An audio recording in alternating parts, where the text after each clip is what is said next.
bilis tumakbo niyan. Okay, para sa team. Baby Boys, Claude, Leomar, Pansa, Arnold, Batang. Para naman dito sa side ng Team Indigenous Susin, si Hynos, Lapu-Lapots. Suyo yun? Welcome to Mobile Legends! 5 seconds till the enemy reaches the battlefield. Smash them! All troops deployed! Okay. Ganun ulit. Ganun ulit ang banatan.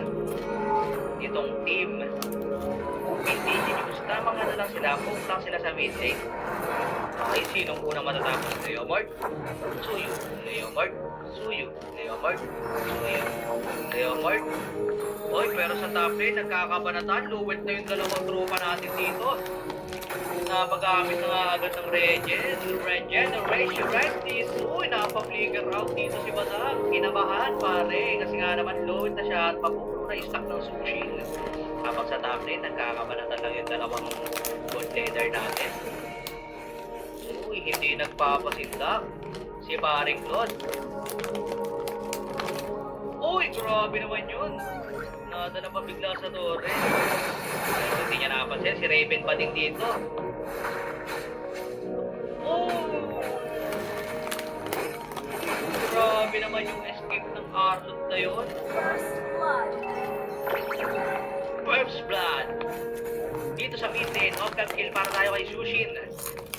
Napatay na si Badak dito. Naunang dugo na pare, habang naista naman dito. Okay, Kaiden wala pa, nakapot pa rito si Parsa, mamamatay ba? Mukhang mabibigyan, pero hindi.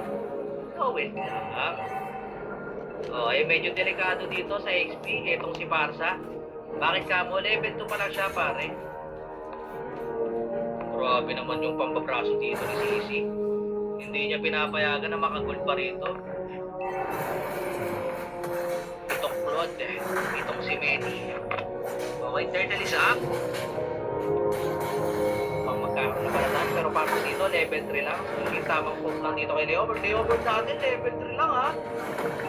Level 3 lang si Leomord. Hindi natin alam kung ano yung nangyari na. Invaded siguro. Habang si Raven pa din naman dito. Ay, masisecure ang first. Grabe naman yung city natin dito. Tamang silang siya dito. Patay si Leomord. Hindi na binigyan ng buhay. Leomord gonna go down at transition sila dito sa may red buff. Okay, mukhang mapapatay dito si Pansa. Namataan. Kondo ng pwesto naman ito ni Raven Badik. Walang nakapansin sa kanya. Arnold dito ay mabibigyan pa.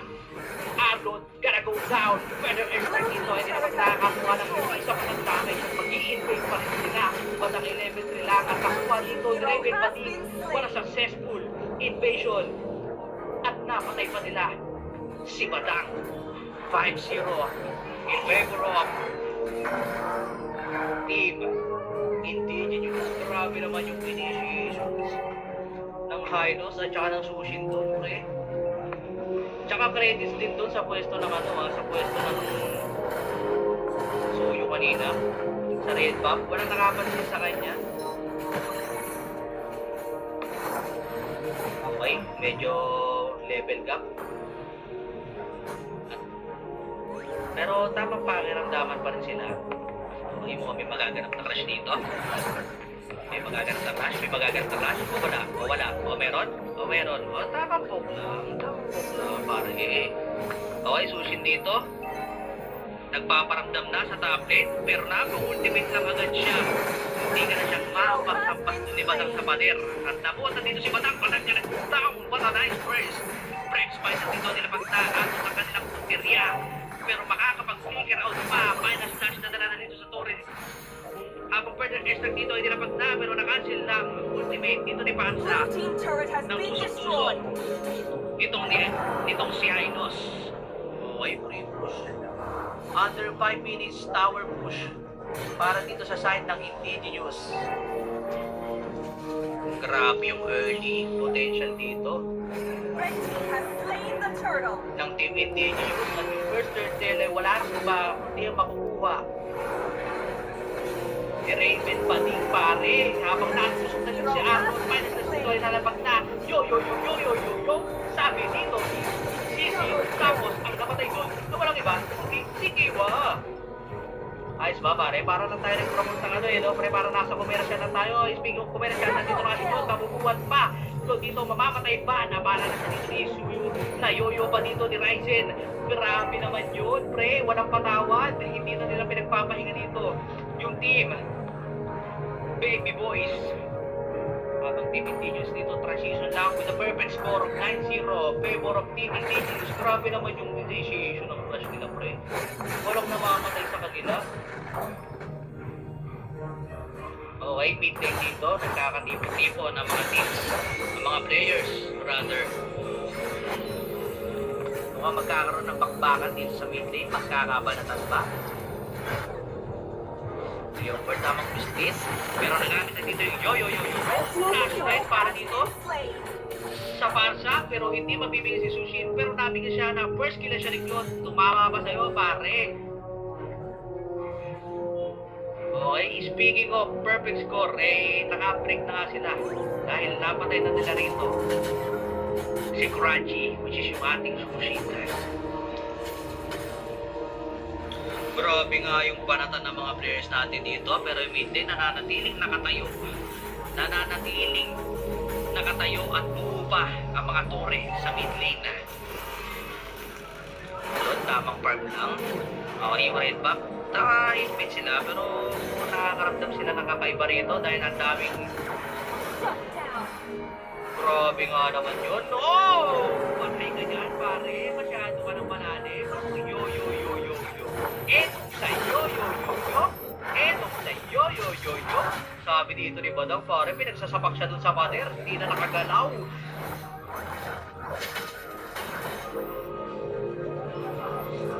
Okay, tamang i-break lang din dito sa bubak habang Yusuyo ay unang makukuha ng last turtle of the game.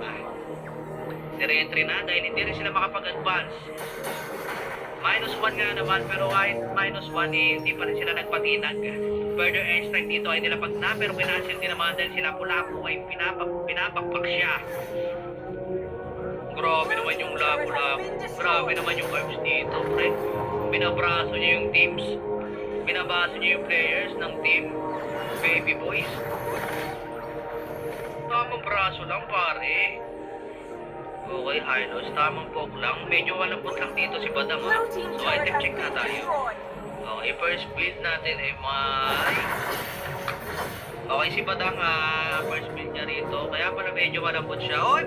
Napataan kang nag-iisa, pare. Pero etong sa'yo, makakatakas pa kaya. Etong si Kaiden, nakumat na siya. At napatay. Isuyo. Staying the kill.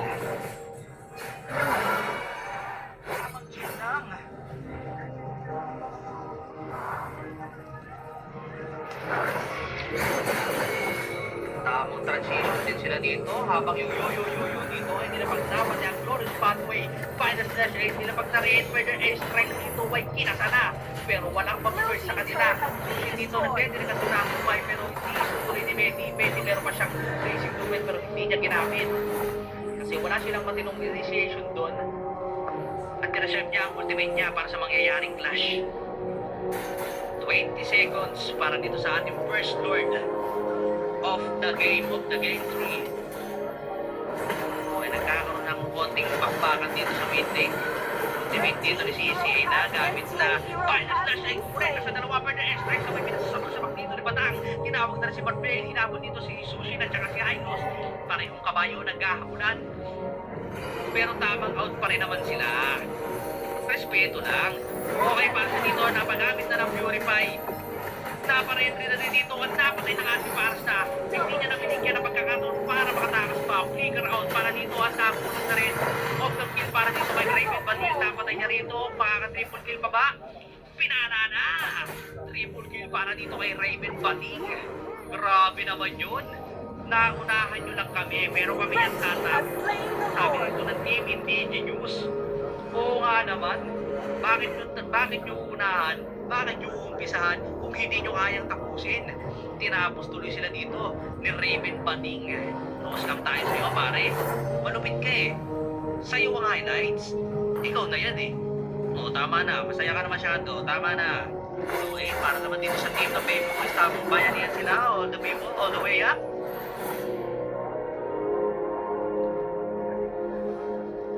At yung Bebo ko ay nalobat na yung charger ko.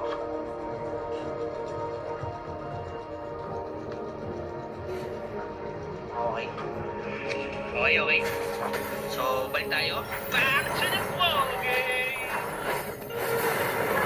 Hero has been slain. Frames part sa time! Prepare siya, ginamit na! Pero ang unang mabibigyan dito ay walang iba, si Bata. Grabe naman yung first capability dito. Wala mo walang first capability dito. Yung team. Kaso nga ng first part dito ay nilapag na.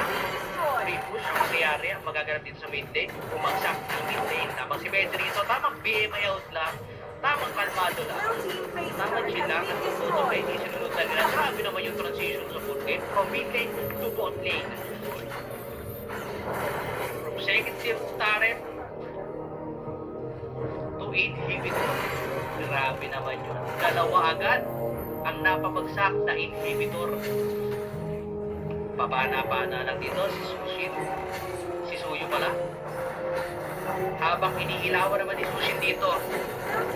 Ang lahat ng players ko, spots pwede na mag-previous party at rin para na-fight para makapansin na. Mukhang i-hit na muna ata ito pare. Pero na extra dito ginamit na. Sino ang tatamaan? Sino ang mag-first? Si Batbel dito ay tinawag na. So alam mukhang walang magagawa. Wala silang masyadong damage. Basic movement dito ay hindi pa rin ginagamit. Nitong si Betty. Grabe naman sakit naman. Norong pilot na dito ay kinarana. Basic to it. Parang tumengkot kasi parang wala siyang mapaburst doon. Habang yo. Pinanatan na si Parsa Dunyog. Ang angas naman nila dito. Okay, 1-2-1 combination punch lang dito para kay Badang. Pero siya ay mabibigyan. Layover dito ay hindi na masyadong maramdaman. Dahil pag nagsama-sama na ang Team Indigenous, meron na silang nabubuo na potential burst damage. Benches dito nagamit na. Kung i-henta ata nila, Raven pa din tamang in-out lang. Further extract dito ay kinasa na. Blazing movement ay nagamit na. Kaso nga nang walang tatama ang bigger hit para dito. Kaso nga nang umuwi ko pa yung mabibigyan. Pero pumasok na din siya na yung Jonas Pathway dito ay dapat na habang natali naman yung dalawa. At Cleophord, mabibigyan na rin siya habang ininawan din si Batang umangat. Okay, mukha na iwan din si Arnold. Arnold pa na yung Skyfisher of Sushin. Sushin dito, Batang dito ay pakamit pa. Kaso nga lang pare, hindi sapat yung pag-lift ng Berser Airstrike. Masyadong pangulit yung video sa tawag lang na para meron pang pahabol dito. Parang ito.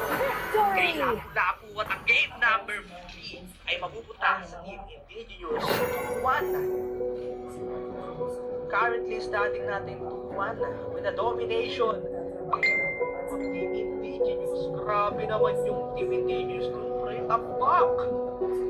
Tambak, pare! Sinagtala, Baby Boys, ay hindi umubra sa game number 3 at ang total